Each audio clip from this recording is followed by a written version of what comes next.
नमस्कार मंडळी, आज आपण बनवणार आहोत मिसळ थाळी। त्यासाठी मटकी भिजवून घेतले, धुवून घेतले, ते आपण आता पाण्यात टाकूया।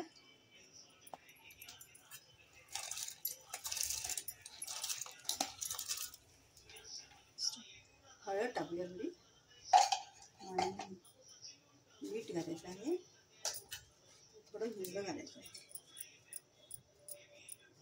2 मिनिटं शिजवून घेऊया।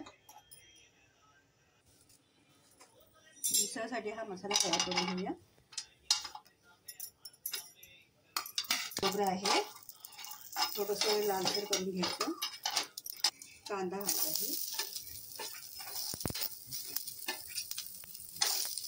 कांदा थोडासा लालसर करून घेऊया। 1 चमचा धणे,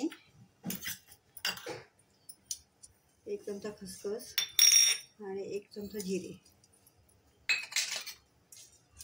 सुकी मिरची, दालचिनी, काळी मिरी 15 ते 20 आणि 4-5 पाकळ्या लसणीच्या। आपण हे सगळं भाजून घेऊया।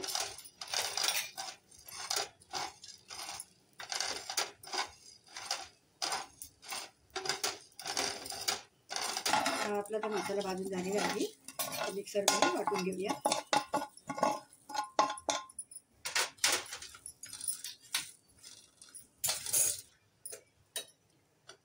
पाहू शकता आपली मटकी पण आता शिजलेली आहे, ही बघा, छान अशी बघा। तर आता ही फोडणीला घालूया आपण। आता फोडणी घालूया आपण। हे मोठे 2 चमचे तेल टाकूया।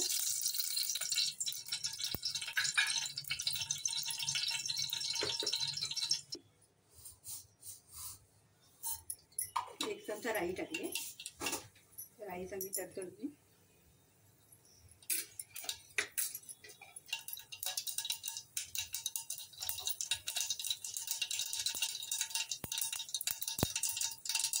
हळद टाकूया,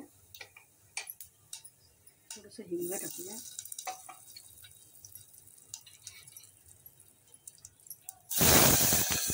कढीपत्त्याची पाणी टाकते आणि 1 चमचा मसाला टाकते।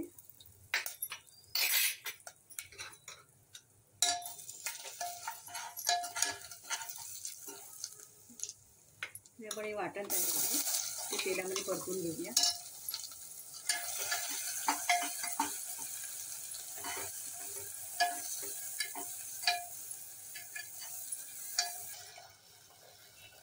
मटकीचं पाणी टाकत आहे मटकीसाठी। 2 चमचे मिसळ मसाला टाकू ह्याच्यात। शिजलेल्या मटकीमध्ये थोडंसं मीठ घातले, तर थोडा वेळ झाकण ठेवूया। पाहू शकता छान अशी तरी तयार झालेली आहे। पहा, आपलं मिसळ ताट तयार आहे। झणझणीत मिसळ आणि हे पाव आहेत।